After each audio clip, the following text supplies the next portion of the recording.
ఉద్యోగులంటే రేవంత్ సర్కార్కు ఎందుకంత చులకన? చేసింది గోరంతా, చేయాల్సింది చాలా చాలా ఉంది.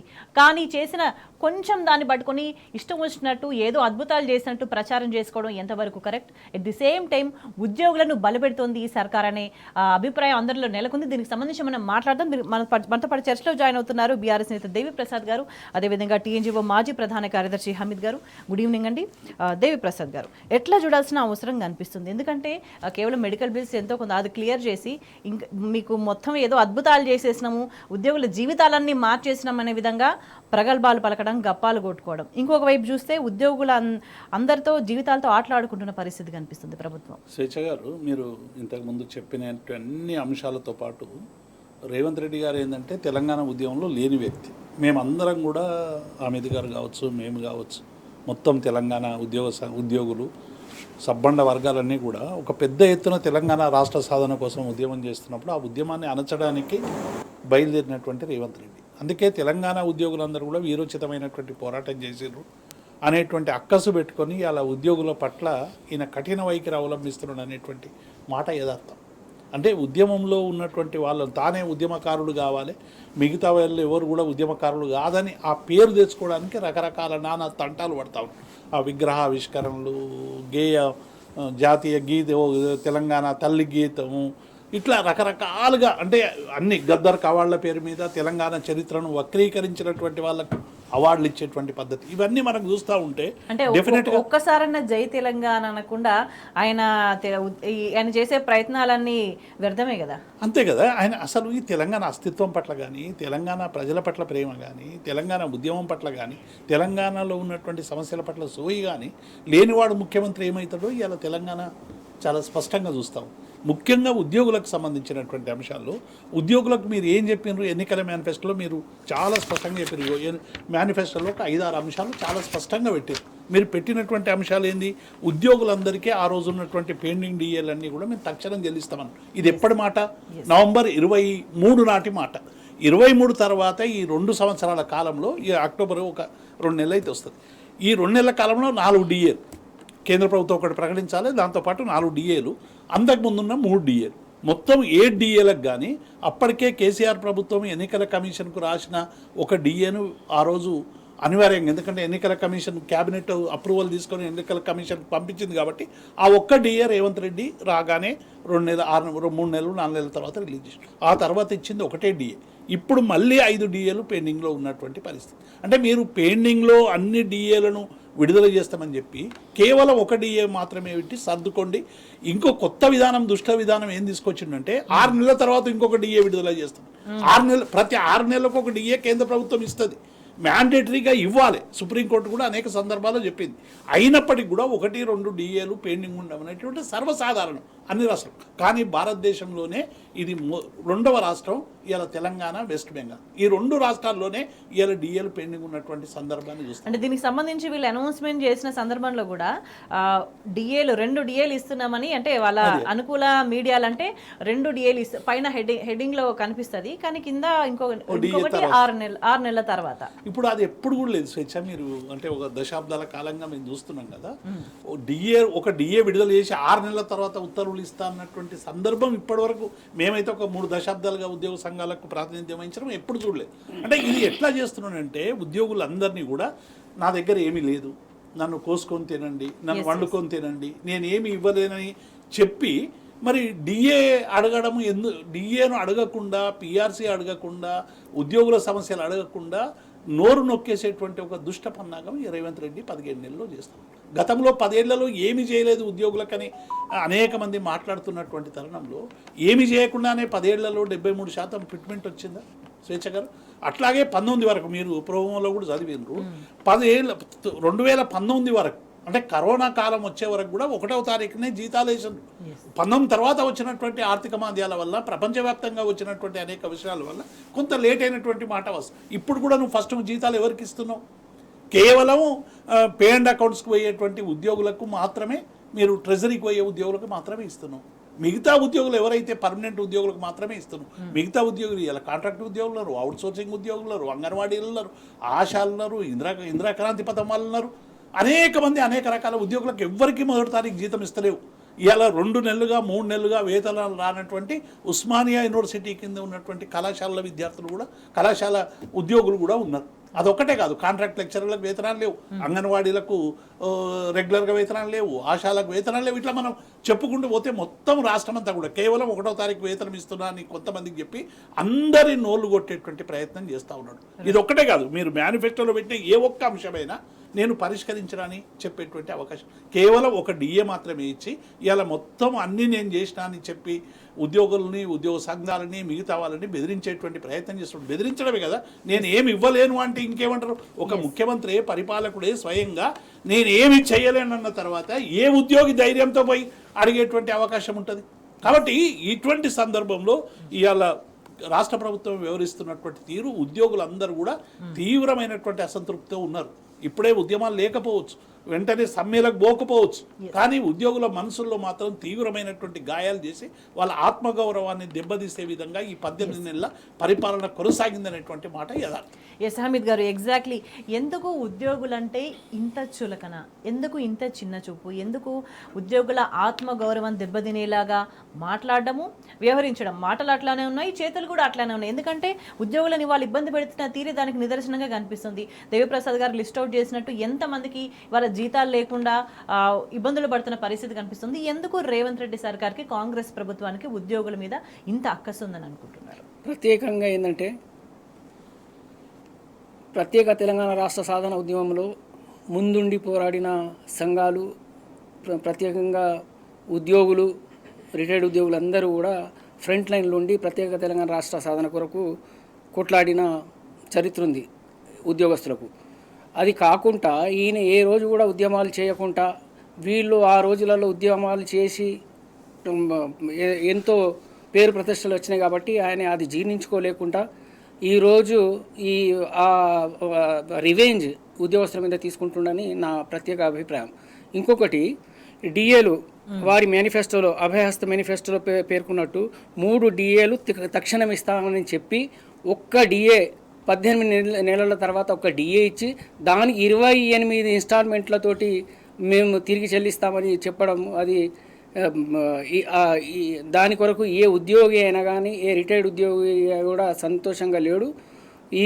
ఇది మాత్రం రాబోయే రోజులలో పెద్ద దేవప్రసాద్ గారు చెప్పినట్టు రాబోయే రోజులలో తప్పకుండా, ఇప్పుడు చెప్పకపోవచ్చు, సమయం వచ్చినప్పుడు దానికి తప్పకుండా దానికి సమాధానం ఉద్యోగస్తులు, రిటైర్డ్ ఉద్యోగస్తులు ఇస్తారని నేను ఈ సందర్భంగా మీకు తెలియజేస్తున్నాను.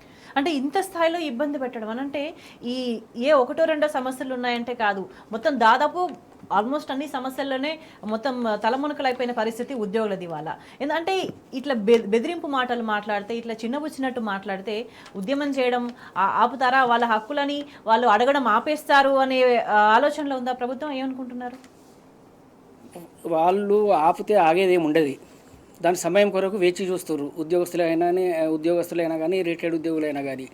మీరు ఇప్పుడు 2 ప్రభుత్వాలు అంతే, కేంద్రంలో ఉన్న ఎన్డీఏ ప్రభుత్వం కూడా అంతే ఉంది, ఈరోజు రాష్ట్ర కాంగ్రెస్ ప్రభుత్వం కూడా. ఈ 2 ప్రభుత్వాలు కూడా ఉద్యోగుల పాలిట వాళ్ళు ఒక శని తీరుగా దాపురించారు. వాళ్ళు తప్పకుండా రాబోయే రోజుల్లో తప్పకుండా ఉద్యోగస్తులు, రిటైర్డ్ ఉద్యోగస్తులు, వాళ్ళ కుటుంబ సభ్యులు దాదాపుగా 13-14 లక్షల మంది వీళ్ళ కుటుంబ సభ్యులు అందరూ ఉన్నారు కాబట్టి తప్పకుండా రాబోయే రోజులలో దానికి సమాధానం దొరుకుద్దని తెలుపుతాను. రైట్. దేవప్రసాద్ గారు, అంటే ఈ కాంట్రిబ్యూటరీ పెన్షన్ స్కీమ్కి సంబంధించి కూడా చూసుకుంటే 1300 కోట్ల ఉద్యోగుల సొమ్మునే వాడుకున్నారు. ఇంకా అంటే 2600 కోట్లు దారి మళ్ళీపోయిన పరిస్థితి ఉంది. కానీ ఆ పైకి మాట్లాడుతున్న మాటలు వేరు. అంటే మీకు ఏదో చేసిన, అసలు దోపిడీ చేసిందే వీళ్ళని, కానీ ఉల్టా మాటలు మాట్లాడుతున్నారు. ఇప్పుడు స్వేచ్ఛ సిపిఎస్ విధానాన్ని చాలా స్పష్టంగా వాళ్ళు ఏం చెప్పారంటే, ప్రస్తుతం ఉన్న సిపిఎస్ విధానాన్ని రద్దు చేసి ఓల్డ్ పెన్షన్ స్కీమ్ విధానాన్ని అమలు చేస్తామని అభయహస్తంలో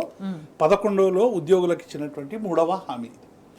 ఈ సిపిఎస్ విధానాన్ని రద్దు చేయడానికి 18 నెలలుగా ఇప్పటి వరకు ఒక ప్రయత్నం కూడా జరగలేదు. మీరు మొదలు చెప్పారు, కోదండరామ్ను, చిన్నారెడ్డిని మొదలు ఒక కమిటీ వేసి అది అఫీషియల్గా ఆర్డర్ ఇవ్వకుండా ముఖ్యమంత్రి గారు చెప్పారు కాబట్టి ఉద్యోగ సంఘాలు అందరూ కూడా, ఎందుకంటే కోదండరామ్తో ఉన్నటువంటి యాక్సెస్ కావచ్చు, మిగతా ఉద్యమంలో ఉన్న వాళ్ళం కాబట్టి ఆయనకు అందరూ అనేక విషయాలు చెప్పారు. తీరా ఏం చేసినారు? కోదండరామ్ ఈ నివేదిక ఏమైంది ఎవరికి తెలియదు, వారేం చెప్పారు ముఖ్యమంత్రికి తెలియదు. సడన్గా మంత్రుల కమిటీ వేసి, ఈ మంత్రుల కమిటీ క్యాబినెట్ సబ్ కమిటీ వేసి బట్టి విక్రమార్కను శ్రీధర్ బాబును ఇంకా పొన్నం ప్రభాకర్ను ఎవరు ముగ్గురిని వేసి ఈ సమస్యలు పరిష్కరించమంటే వాళ్ళు 6 నెలలుగా ఒక్కరోజు కూడా ఉద్యోగ సంఘాల నాయకులే చెప్పారు, మేము 2 గంటల 45 నిమిషాలు ఒక మంత్రుల పేషీలో కూర్చుంటే మమ్మల్ని ఇప్పటికి కూడా పిలవలేదని చెప్పి ఒక ప్రముఖ ఉద్యోగ సంఘాల నాయకుడే చెప్పినటువంటి సందర్భాన్ని మనం చూసినాం. అంటే మొత్తంగా కూడా ఏం చేశారంటే సిపిఎస్ విధానం ఒక్కటే కాదు, ఉద్యోగులకు సంబంధించినటువంటి ఏ అంశాన్ని పరిష్కరించలేటువంటి ప్రయత్నం చేయలేదు. పైగా ఉద్యోగ సంఘాలన్నీ కూడా కూర్చొని ఒక నిరసన ప్రకటిస్తామని చెప్పిన తర్వాత మీరు వెంటనే మళ్ళీ ఒక ఐఏఎస్ అధికారుల కమిటీ వేసారు. అంటే కోదండరామరెడ్డి కమిటీ మాయమైపోయింది, మధ్యలో వచ్చినటువంటి మంత్రివర్గ కమిటీ మాయమైపోయింది, మూడవసారి కోదండరాం మాయమైపోయి కోదండరాం ప్లేస్లో కేశవరావు వచ్చిండు. ఇవన్నీ వచ్చినా కూడా ఈ మన 7 రోజుల పాటు ఉద్యోగ సంఘాలతో చర్చించారు ఈ కమిటీ, ఐఏఎస్ల కమిటీ. మంత్రుల కమిటీ చేయలేని పనులు ఐఏఎస్ కమిటీలు చేస్తాయా? స్వేచ్ఛగా మనం ఎన్ని సందర్భాలు చేసినాం. ఐఏఎస్ అధికారులు అనేటోళ్ళు బ్యూరోక్రట్స్, సర్వెంట్స్గా పనిచేసేటువంటి వాళ్ళు పాలకులకు వ్యతిరేకంగా ఎటువంటి పనులు చేయరనేటువంటి విషయం అందరికీ తెలిసిందే, వాళ్ళ విష్కు అనుగుణంగానే ఇస్తారు. కాబట్టి ఇప్పటికీ కూడా వాళ్ళు ఇచ్చినటువంటి కమిటీ రిపోర్ట్ ఏమైందో తెలియదు. అంటే బేసికల్లీ కాంగ్రెస్ హయాంలో కమిటీలు అని అంటే అది కాలయాపననే ఉంటుంది. అంటే కమిటీ వేసినప్పుడు అని అంటే అది ఖచ్చితంగా కాలయాపన చేసే ఉద్దేశం తప్ప సమస్యను పరిష్కరించే ఉద్దేశం కాదు అనే విషయం చాలా స్పష్టంగా అర్థమవుతుంది. మీరు చెప్పినట్టుగా 1 by 1 కమిటీలు వస్తున్నాయి, ఎక్కడ పోయినాయో తెలియదు, ఏమి తేల్చినాయో తెలియదు, ఫర్దర్గా ఏం చేయాలని రికమెండ్ చేసినాయో కూడా తెలియదు. ఇప్పుడు స్వేచ్ఛ గారు, పైగా సిపిఎస్ రద్దు గురించి ఇప్పటి వరకు ఎజెండాలో సీరియస్ అంశంగా 2,20,000 మంది ఉన్నారు స్వేచ్ఛ గారు. ఇవాళ ఏమైపోయిందంటే వాళ్ళ డబ్బులన్నీ కూడా 10% ఉద్యోగుల వేతనం నుండి కట్ అవుతాయి, 10% ప్రభుత్వం నుంచి రావాలి. ఈ డబ్బంతా కూడా ప్రాణ అకౌంట్లో జమ కావాలి. ఈ 14 నెలలుగా అక్టోబర్ నుంచి ఇప్పటి వరకు 14 నెలలుగా ఈ రాష్ట్రంలో ఉన్నటువంటి 2,20,000 మంది ఉద్యోగులకు సంబంధించిన 10% సొమ్ము ఎక్కడికి పోయిందో కూడా తెలియదు. దాదాపుగా ప్రతి మంత్ 1,200 కోట్ల సంబంధించినటువంటి అమౌంట్ అని చెప్తా ఉన్నారు. దీన్ని అంతా కూడా జమ చేస్తే ఇవాళ ఎక్కడ కూడా సమస్యకు పరిష్కారం దొరకలేదు. ఒక్క రోజు ఒక్క ప్రాణ అకౌంట్లో ఒక్క నెల విత్డ్రా కట్టకుంటే ఉద్యోగి వారికి సంబంధించినటువంటి పెన్షన్లో కోత ఏర్పడుతుంది. ఇవాళ ఈ డబ్బంతా మీరు ఏం చేస్తున్నారు? మీరు కేవలం కొందరు చెక్కులు రాసిస్తున్నారట ట్రెజరీలో, ఆ ట్రెజరీలో చెక్కులు పోయి ఈ కుబేర్లో ఉంటున్నాయి, ఇప్పటి వరకు ప్రాణ అకౌంట్లో జమ కాలేదు. అందుకే మేము చాలా స్పష్టంగా ఇవాళ ఉద్యోగ సంఘాల పక్షాన కానీ ఇలా బీఆర్ఎస్ పక్షాన కానీ చాలా స్పష్టంగా మేము చేసిన డిమాండ్ ఏంది, ఏ ఉద్యోగికి ప్రాణ అకౌంట్లో ఎప్పటి వరకు జమ అయింది, మీరు జమ చేసింది ఎంత, ఉద్యోగుల్లో ఉన్న ఉద్యోగులు ఇచ్చినటువంటి డబ్బుతో మీరు ఇది ఎటు తరలించరు, ఎటు పోయినాయి, ఏం చేసింది అనేటువంటి విషయాన్ని ఇలా స్పష్టంగా ప్రభుత్వం చెప్పాలని చెప్పి ఇలా మేము డిమాండ్ చేస్తాం. అంటే దారి మళ్లించిన ఉద్యోగుల పెన్షన్ డబ్బులన్నీ ఎక్కడికి పోయినాయి, ఎటువైపు దారి మళ్లించిండ్రు, ఎందుకు ఉద్యోగుల డబ్బుని దారి మళ్లించాల్సిన అవసరం, హమీద్ గారు ఎందుకు ఉద్యోగుల డబ్బుల్ని దారి మళ్లించాల్సిన అవసరం ప్రభుత్వానికి వచ్చింది? ఒకవైపు ఉద్యోగులు ఇంత స్థాయిలో ఇబ్బందులు పడుతుంటే నన్ను కోసుకదండి అది ఇదని ఇష్టం వచ్చినట్టు మాట్లాడము, కానీ ఉద్యోగుల డబ్బులు వాడుకొని వాళ్ళకి ఇవ్వాల్సిన ఇవి ఇవ్వకుండా వేధించడం ఎందుకు? ఈ డబ్బులన్నీ ఎక్కడికి పోయినాయి, ఏం జరుగుతుందని అనుకుంటున్నారు? వాస్తవంగా జీపీఎఫ్ డబ్బులైనా కానీ, మా గవర్నమెంట్ లైఫ్ ఇన్సూరెన్స్ డబ్బులైనా కానీ, అలాగే ఇప్పుడు ఈ మధ్యలో సిపిఎస్ డబ్బులైనా కానీ, మా ఉద్యోగస్తుల ఉద్దేశం ఏముంటుందంటే మేము రిటైర్ అయిన తర్వాత మా డబ్బులు తక్షణమే మాకు వస్తాయని ఒక భరోసా మాకుంటుంది. కానీ ఈ ప్రభుత్వం మా జీపీఎఫ్ డబ్బులైనా కానీ, మా ఎల్ఐసి డబ్బులైనా కానీ, అలాగే సిపిఎస్ డబ్బులైనా కానీ, సిపిఎస్ డబ్బులు మేము 10% మేము కాంట్రిబ్యూట్ చేస్తే, మా జీతాల్లోకి వెళ్ళి కాంట్రిబ్యూట్ చేస్తే ప్రభుత్వం కూడా ఇంకో 10% కలిపి ప్రాణ అకౌంట్కి పంపాలి పిఎఫ్ఆర్డిఏ రూల్ ప్రకారంగా. అవి పంపకుండా మా డబ్బులని దారి మళ్లించి ఈరోజు నా దగ్గర డబ్బులు లేవు, నన్ను కాల్చుకు తింటారా, నన్ను కోసుకు తింటారా అంటే ఇప్పుడు అది ఎవరు హర్షించరు. ఇప్పుడు ఈ డబ్బులు మా డబ్బులు మాగివ్వడానికి కొరకు మళ్ళా దాని కొరకు ఇన్స్టాల్మెంట్లు పెట్టుకుంటా, నేను ఈ రోజు నుంచి ఇస్తా, ఇన్ని రోజుల తర్వాత ఇస్తా, నెలకి ఇంత ఇస్తా, ఇన్ని ఇన్స్టాల్మెంట్లలో ఇస్తా అన్నది ఇక దానికి ఉద్యోగస్తులు ఎవ్వరూ ఒప్పుకునే పరిస్థితి లేదు. మీరు రిటైర్ ప్రత్యేకంగా ఈ ప్రధానంగా ఎక్కువ ఇబ్బంది పెడుతుంది రిటైర్డ్ ఉద్యోగులని. రిటైర్డ్ ఉద్యోగులు రిటైర్మెంట్ అయిన తర్వాత ప్రశాంతంగా ఉండడానికి కోసం అనేది ఉంటుంది, కానీ రిటైర్డ్ ఉద్యోగులను కూడా ఇబ్బంది పెడుతున్నాను అంటే ఏ ఉద్దేశం అనుకోవాలి? ఇప్పుడు 10,000 కోట్ల డబ్బులు మా డబ్బులు మీరు దారి మళ్లించి ఆ డబ్బులను తిరిగి మాకు ఇవ్వండి అంటే ఇప్పుడు నా దగ్గర డబ్బులు లేవు అని చేతులు ఎత్తేస్తే అది ఒక ప్రభుత్వ అధిపతిగా అది ఎవరు హర్షించరు. ఇప్పుడు మీరు వెంటనే ఇప్పుడు ఒప్పుకున్న దాని ప్రకారంగా మా డబ్బులు ఏదైతే దారి మరలించారో దాన్ని మిస్యూజ్ చేసారో మా డబ్బులు మాకు ఇవ్వాలని తక్షణమే ప్రత్యేకంగా మా రిటైర్డ్ అయిన ఉద్యోగుల డబ్బులు వెంటనే చెల్లించాలని మేము ప్రభుత్వానికి డిమాండ్ చేస్తున్నాం. మీరు లేకుంటే మాత్రం ఇప్పుడు చెప్పినట్టు ఎంతోమంది మా ఉద్యోగస్తులు దాదాపుగా 1000 మంది ఉద్యోగస్తులు కోర్టులకు పోయి ఆర్డర్స్ తీసుకొచ్చినా కానీ ఈ ప్రభుత్వం మొద్దు నిద్ర పోతూ కనీసం ఆ కోర్టు ఆర్డర్స్ను కూడా ఇంప్లిమెంట్ చేసే పరిస్థితి లేదు. రేపో మాపో మనం కాంటెంప్ట్ ఆఫ్ కోర్టు కూడా అయ్యే పరిస్థితి ఉంది ఈ రాష్ట్ర ప్రభుత్వానికి.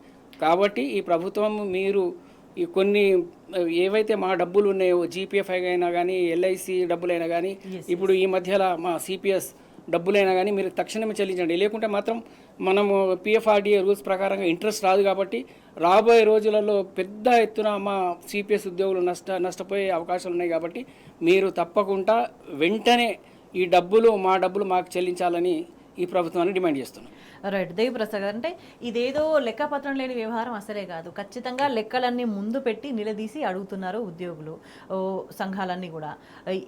అన్నీ క్లియర్గా కళ్ళ ముందు కనిపిస్తున్నా సరే రేపటి నాడు హమీద్ గారు అన్నట్టు రేపటి నాడు చిక్కుల్లో పడే ప్రమాదం ఉంటుంది. కానీ అయినప్పటికీ ఎందుకు ఇంత డేర్ చేసి ధైర్యం చేసి దోపిడీ చేస్తున్నారు ఉద్యోగులను అని అంటే ఏం అర్థం చేసుకోవాలంటే ఈ దోపిడీ చేయడం, ఇప్పుడు దోపిడీ చేయడమే పరమావధిగా ఇదంతా కూడా నడుస్తుందని భావించాలా? తప్పకుండా శేష గారు, అంటే ఉద్యోగులకు సంబంధించినటువంటి పోరాట పటిమను రేవంత్ రెడ్డి గమనించనట్టుంది. ఒక దశాబ్దాల కాలంగా ఉద్యోగులకు సంబంధించినటువంటి మీ గురువు ఎన్టీ రామారావు కూడా ఒకప్పుడు ఉద్యోగుల పట్ల ఇట్లే మాట్లాడితే ఉద్యోగుల నుంచి ఎటువంటి రెస్పాన్స్ వచ్చిందో నువ్వు ఒకసారి చూసి ఉంటావు. ఉద్యోగులు అందరూ కూడా పెద్ద ఎత్తున తిరుగుబాటు చేసి ఆ సమస్యలన్నీ కూడా పరిష్కరించుకున్నారు. పెద్ద పెద్ద ముఖ్యమంత్రుల దగ్గర సమస్యల్ని ప్రస్తావించి ఉద్యోగులు అంటే ఎవరు స్వేచ్ఛ గారు? ప్రభుత్వం తీసుకున్నటువంటి ఎజెండా ప్రకారం సంక్షేమ పథకాలన్నీ కూడా లబ్ధిదారులకు చేరివేసేటువంటి ఒక వ్యవస్థ. ఈ వ్యవస్థలో కన్నీళ్లుంటే సరైనటువంటి రీతిలో సమాజం ముందుకు పోదు. మీరు ఉద్యోగుల కళ్ళలో కన్నీళ్లు పెట్టుకొని మీరు రైతు బంధు ఇవ్వండి, లేకుంటే రుణమాఫీ ఇవ్వండి, ఇంకోటి ఇవ్వండి అంటే ఇప్పుడైతే 18 ఏళ్ళుగా ఆ పని కూడా లేదు. కానీ ఒకవేళ ఇవ్వాల్సిన వచ్చినప్పుడు ఉద్యోగులందరూ కూడా సంతోషంగా వాళ్ళకు డెలివరీ చేయాలి, గూడ్స్ను డెలివరీ చేయాల్సినటువంటి బాధ్యత వాళ్ళది. లేకుంటే ప్రభుత్వానికి చెడ్డ పేరు వస్తుంది. ఇవాళ ఏమైపోయింది, మీరు ఏమన్నారు, రిటైర్ అయిన ఉద్యోగులకు అందరికీ 15 రోజుల్లోగా సప్లిమెంటరీ బిల్లులన్నీ చెల్లిస్తామన్నారు. ఇవాళ 10,000 కోట్ల రూపాయలు ఇవాళ డ్యూస్ ఉన్నారు. మీరు ఏమంటున్నారు, నెలకు 500 కోట్లు ఇస్తామని చెప్పారు. ఇవాళ బట్టి విక్రమార్క స్టేట్మెంట్ ఏమున్నది, మేము 180 కోట్లు మెడికల్ రియంబర్స్మెంట్ ఇచ్చినామన్నారు. మెడికల్ రియంబర్స్మెంట్ బిల్లులు తప్ప మీరు మిగతా బిల్లులు, జీపీఎఫ్ బిల్లు లేవు, గ్రాట్యుటీ లేవు, పెన్షన్కు సంబంధించిన బిల్లులు లేవు, ఏ బిల్లులు కూడా ఇవ్వకుండా ఇలా 10,000 కోట్లు నెలకు 500 ఇస్తే ఇచ్చినా కూడా 20 నెలలు అవుతుంది.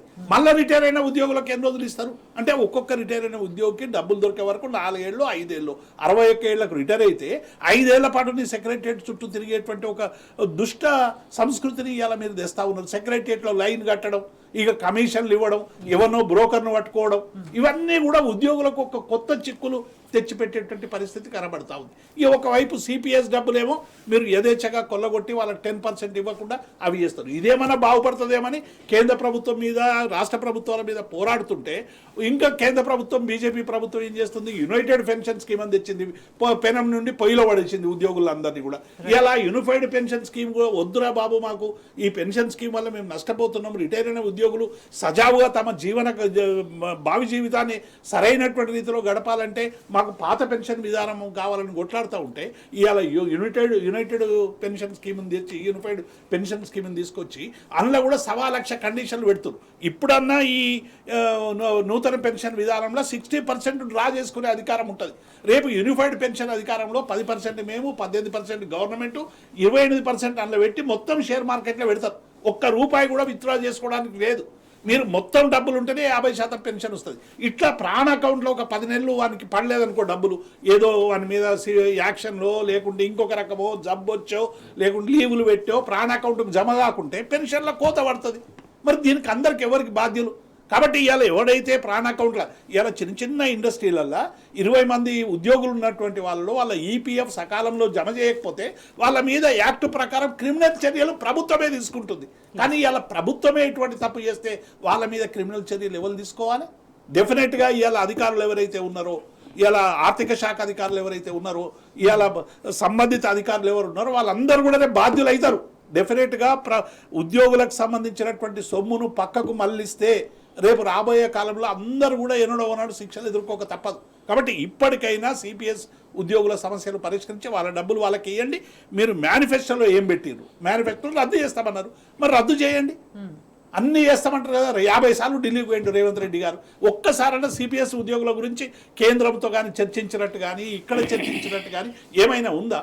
ఉద్యోగులంటే మీకు 2% అని తేలిక తీసిపారిస్తున్నాడు. ఇలా 14 లక్షల మంది వాళ్ళ కుటుంబాలు, వాళ్ళకి సంబంధించినటువంటి అంశాలు ఇవన్నీ మీరు ఏం గమనంలోకి తీసుకోకుండా తెలంగాణ ఉద్యోగులు అంటే ఒక వీరోచితమైనటువంటి పోరాట చరిత్ర ఉంది. ఇక్కడ పిఆర్సీ కోసం పెద్ద పెద్ద ముఖ్యమంత్రులతో కొట్టాడి తెచ్చుకున్నారు. కేసీఆర్ గారు ఇవేవి లేకుండా సజావుగా ఉద్యోగులు కళ్ళలో కన్నీళ్లు లేకుండా చేయాలని 73% వాళ్ళు ఫిట్మెంట్ ఇచ్చారు, ఎటువంటి బార్గెనింగ్ లేకుండా. ఇవాళ మీరు ఇవ్వండి, ఆ 73 కంటే ఎక్కువ ఇచ్చి మొదటిసారి 43 ఇచ్చిండు కేసీఆర్ గారు. మళ్ళీ కొత్త కాంగ్రెస్ ప్రభుత్వం వచ్చింది, మా ఉద్యోగులందరూ కూడా ఏదో గొప్ప జరుగుతుంది మీకు ఓటేసి గెలిపించారు. గెలిపిస్తే మనం 43 51% ఫిట్మెంట్తో ఇవ్వండి. ఇలా టీఎన్జీఓలు ఎగ్జిక్యూటివ్ కమిటీ పెట్టుకొని డిమాండ్ చేస్తూ ఉన్నారు 51%. ఇన్ని రోజులు కమిటీల దగ్గరికి పోయి ముఖ్యమంత్రికి చెప్పి అన్ని చెప్పినాక మళ్ళీ డిమాండ్ చేసేటువంటి పరిస్థితి మనకు కనబడతా ఉంది. అంటే ఉద్యోగుల సమస్యలు ఏవి కూడా సరైనటువంటి రీతిలో ఈ ప్రభుత్వం చేపట్టడం లేదు, పెడచెవిన పెడతా ఉంది. డెఫినెట్గా ఇప్పటికైనా ఉద్యోగులను మీరు ఉద్యోగ సంఘాలను కన్సిడరేషన్లోకి తీసుకోండి, వాళ్ళందరినీ పిలిపియండి, సమస్యలు పరిష్కారం చేయండి. రిటైర్డ్ ఉద్యోగులు చనిపోయేటువంటి ఒక కొత్త విధానం ఏంది ఇది? రిటైర్ అయినటువంటి ఉద్యోగులు అందరూ కూడా దారుణం ఇవ్వాలి. ఒక ఉద్యోగి నాకు డబ్బులు రాలేదని ఆయన తనువు చాలిస్తే దీనికి కారణం ఎవరు?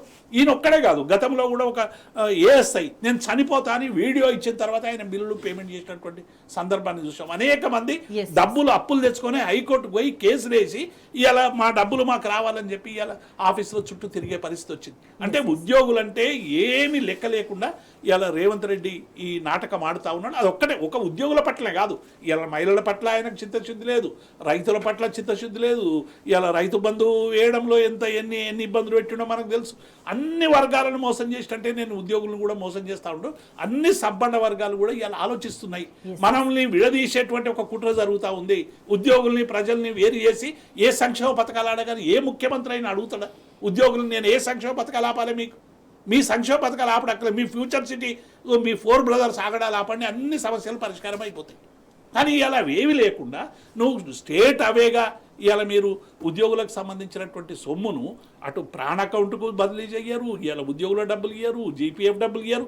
ఇదేదో ప్రజలు ఏమనుకుంటారంటే ఈ డబ్బులన్నీ ప్రభుత్వం ఇస్తుంది, మేము జీతంలో నుండి మాకు కట్ చేసుకొని పిల్ల పాపలకు ఏమైనా రిటైర్ అయినప్పుడు అవసరం వస్తే దాచుకున్న డబ్బు ఇవ్వాలి, ఇస్తలేరు స్వేచ్ఛ గారు. కాబట్టి ఇది ఇవాళ మొత్తం 10,000 మంది ఉద్యోగులు, రిటైర్ అయిన ఉద్యోగులు కన్నీళ్లు గారుస్తూ ఉన్నారు. వాళ్ళ ఉసురు జరుగుతుంది రేవంత్ రెడ్డికి. నేను చాలా స్పష్టంగా చెప్తున్నా, ఇవాళ అందరూ కూడా మేము చనిపోతామని చెప్పి ఇట్లా ఇవాళ చనిపోతూ ఉంటే చాలామంది హాస్పిటల్కి పోతే మనం ఒక ఆయన హాస్పిటల్కి పోయిన తర్వాత డబ్బులు లేక డిశ్చార్జ్ చేయడం చాలా ఇబ్బంది అయితే సంఘాలు పోయి కొంత ఆదుకొని వాళ్ళని తీసుకొచ్చినటువంటి సందర్భాన్ని చూసాం. కాబట్టి ఇప్పటికైనా రేవంత్ రెడ్డి ఉద్యోగులకు సంబంధించి ఏదో ఉద్యోగులు ఇవాళ ప్రభుత్వంలో మీరు ఉన్నారు కాబట్టి వెంటనే రిటాలియేషన్ రాకుండా ఏదో మీకు సపోర్ట్ చేస్తున్నారని మీరు అనుకోకండి. ప్రతి ఉద్యోగిలో ఆగ్రహం ఉంది, ప్రతి ఉద్యోగిలో ఆవేశం ఉంది, ప్రతి ఉద్యోగుల ఆలోచన ఉంది. డెఫినెట్గా టైం పడ్డప్పుడు ఎటువంటి పోరాటాలు చేశారో ఒకసారి తెలంగాణ ఉద్యోగుల చరిత్ర తెలుసుకోవాలని నేను రేవంత్ రెడ్డికి అంటే ఉద్యోగులకు మొత్తంగా బకాయి పడింది 12,000 కోట్లు. ఈ 12,000 కోట్లలో 180 కోట్లు మెడికల్ బిల్స్ మాత్రమే ఇచ్చింది. సో అంటే గ్యాప్ అసలు దర్దాపులో కూడా లేదు. 10% ఇప్పుడు 12,000 కోట్లలో ఇచ్చింది 180 కోట్లని వాళ్ళు చెప్తున్నారు స్వేచ్ఛ. నాకు తెలిసి 60-70 నాకు ఇవాళ మధ్యాహ్నమే మేము ప్రెస్ మీట్ పెడుతున్నప్పుడు ఒక ఉపాధ్యాయురాలు చెప్పింది నాకు, మాది ₹1,00,000 బిల్లు ఉంది మెడికల్ రియంబర్స్మెంట్ నాకు రాలేదని. అంటే వాళ్ళు వేసిందే 70-80 వేలు. ఇప్పుడు రుణమాఫీకి మేము చేసి 20,000 కోట్లు ఇష్టమని చెప్పి 12-13 కోట్లు కూడా జమగానంటే ఇవాళ కూడా ఉద్యోగులై 180 కోట్లు విడుదల చేయమని ఆదేశాలు ఇచ్చిండ్రు. కానీ ఇవాళ వాళ్ళ అకౌంట్లలో పడ్డాయి 60-70 వేలు. అంటే ఈ ఆదేశాలన్నీ కూడా రేపొద్దున మళ్ళీ పేపర్లలో వేసుకొని మళ్ళీ పబ్లిసిటీ చేసుకోవడానికి అంతే కదా. ఇవాళ కార్యవర్గ సమావేశం ఉంది, మేము ఇవాళ ఉద్యోగ సంఘాలు ప్రెస్ మీట్ పెడుతున్నాయని పక్కన బట్టి విక్రమార్క గారు ఒక ప్రెస్ నోట్ రిలీజ్ చేసి 180 కోట్లు మేము రిలీజ్ చేసినామని. నేను ఏం చెప్తున్నా, 10,000 కోట్లకు సంబంధించి మీరు నెలకు 600 నుంచి 700 కోట్లు ఇస్తామన్నారు. 2 నెలలు అయింది. ఈ 2 నెలలు 1,400 కోట్లు మీరు రిలీజ్ చేయాల్సి ఉంటే కదా. మరి అవి చేయకుండా 180 కోట్లు చేసి మీ అంతలో మీరే ఇవాళ తేటతెల్లమైపోయింది, ఈ ప్రభుత్వం ఇక చెల్లించదు అనేటువంటి ఒక భావన ఇవాళ ప్రభుత్వ ఉద్యోగుల్లో వస్తూ ఉంది. కాబట్టి వాళ్ళ మనోవేదనను దూరం చేసేటువంటి ప్రయత్నం చేయండి. ఈ రిటైర్ అయ్యేటువంటి ఉద్యోగుల కళ్ళల్లో కన్నీళ్ళు లేకుండా చేస్తే లేకుంటే తప్పకుండా వాళ్ళ ఉసురు తలుగుతుంది ఈ ప్రభుత్వానికని మేము స్పష్టం చేస్తాం. రైట్ హమీద్ గారు, అంటే ఇట్లా అడిగి అన్నిటికీ అడిగి ఎందుకంటే ఆత్మగౌరవాన్ని చంపుకొని పోరాడి ఇష్టం వచ్చిన మాటలు అన్నీ పడి ఇవన్నీ చేస్తే అడగడం మానేస్తారు ఉద్యోగులు అని రేవంత్ రెడ్డి అనుకుంటున్నారేమో, ముఖ్యమంత్రి అనుకుంటున్నారేమో. అట్లాంటి సాధ్యాలు ఉన్నాయి, అవకాశం ఉన్నదా? వాస్తవం ఆయన ప్రవర్తన అట్టనే అనిపిస్తుంది. ఎందుకంటే వచ్చి అడగడం బంద్ చేస్తారని. అంతే. ఎందుకంటే ఇప్పుడు 6 నెలలు ఆయన మాకు పిఆర్సీ ఇస్తానన్నారు, రిపోర్ట్ తెప్పించుకుని 6 నెలల పిఆర్సీ ఇస్తానన్నారు. ఇప్పుడు డిఏలో ఇట్లా పెండింగ్ ఉంటే ఇప్పుడు మా ప్రయత్నాలన్నీ డిఏ కొరకే సరిపోతున్నాయి. పిఆర్సీ ఇప్పుడు ముచ్చట ఎవరు ఎత్తుతని లేరు. మా డిఏలు మాకు ఇవ్వండి, మాకు డిఏయండి అని అడుగుడే తప్ప పిఆర్సీ కానీ ఇంకా రాయితీలు కానీ. ఇంకా ఘోరం ఏంటంటే ఎంప్లాయీస్ హెల్త్ కార్డ్స్ గురించి అయితే ఎవరైనా ఏ కార్డు అన్నా అవసరం ఉండి ప్రత్యేకంగా రిటైర్డ్ ఉద్యోగులు ఈ కార్డు తీసుకొని ఏదైనా హాస్పిటల్కి పోతే కనీసం వట్టి వస్తేనా వాళ్ళు కొంచెం గౌరవ మర్యాదగా వాళ్ళు రిసీవ్ చేసుకుంటారు. కానీ మేము ఈ కార్డు తీసుకొని పోతే మాత్రం వాళ్ళు అసలు ఆ దరిదాపులనే ఆ హాస్పిటల్కు రానిచ్చే పరిస్థితి లేదు.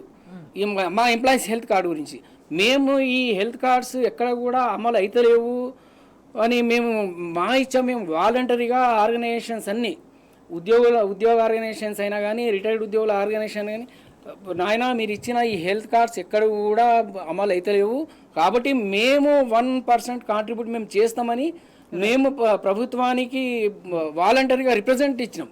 అయినా కానీ కనీసం మన గత ప్రభుత్వంలో జీవో జారీ అయింది. దాని కొరకు ప్రత్యేకంగా 1% కాంట్రిబ్యూషన్ తోటి వెళ్ళిన జియో కూడా ఈరోజు ఈ ప్రభుత్వంలో అమలవుతలేదు. దాదాపుగా 18 నెలలు అయిపోయింది. మా ఒక్క 1% తోటే దాదాపుగా మా 1% తోటే మొత్తం హెల్త్ స్కీమ్ సక్సెస్గా నడిచే అవకాశాలు ఉన్నాయి. కానీ మా దగ్గర కాంట్రిబ్యూట్ తీసుకుని లేదు, ఆ హెల్త్ కార్డ్స్ అమలు అయ్యేటట్లేవు. కాబట్టి రైట్, అంటే అల్టిమేట్గా ప్రభుత్వం ఉద్యోగులకి ప్రత్యేకంగా ఏదో చేయడం కాదు, ఉద్యోగులు ఏండ్ల తరబడి కష్టపడి సంపాదించుకున్న డబ్బును దాచుకున్న సొమ్మును కూడా ప్రభుత్వం దోపిడీ చేసి ఈ విధంగా ఉద్యోగులను వేధిస్తూ ఉంటే చూస్తూ ఊరుకునే ప్రసక్తి లేదు అంటూ లెక్కలతో సహా నిలదీస్తున్నారు ఉద్యోగులు. ఇదే వైఖరి ప్రభుత్వం కొనసాగిస్తే సమయం కోసం వేచి చూస్తున్నాము, ఖచ్చితంగా మీకు ఎక్కడ బుద్ధి చెప్పాలో అక్కడ బుద్ధి చెప్తామనే ఆగ్రహంతో ఉద్యోగులంతా ఉన్న విషయం కనిపిస్తుంది. మరి దీన్ని ప్రభుత్వం గమనించి ముందస్తుగా ఏమైనా చర్యలు తీసుకుంటుందానంటే ఎక్కడ కూడా ఆశ కనిపించట్లేదు. సో ప్రభుత్వం ఇదే వైఖరిని కొనసాగిస్తే మాత్రం ఉద్యోగుల ఆగ్రహాన్ని చవిచూడక తప్పదనే అభిప్రాయం వ్యక్తమవుతుంది. చర్చలో పాల్గొన్న దేవి ప్రసాద్ గారికి, హమీద్ గారికి ధన్యవాదాలు. That's all for now. Stay tuned.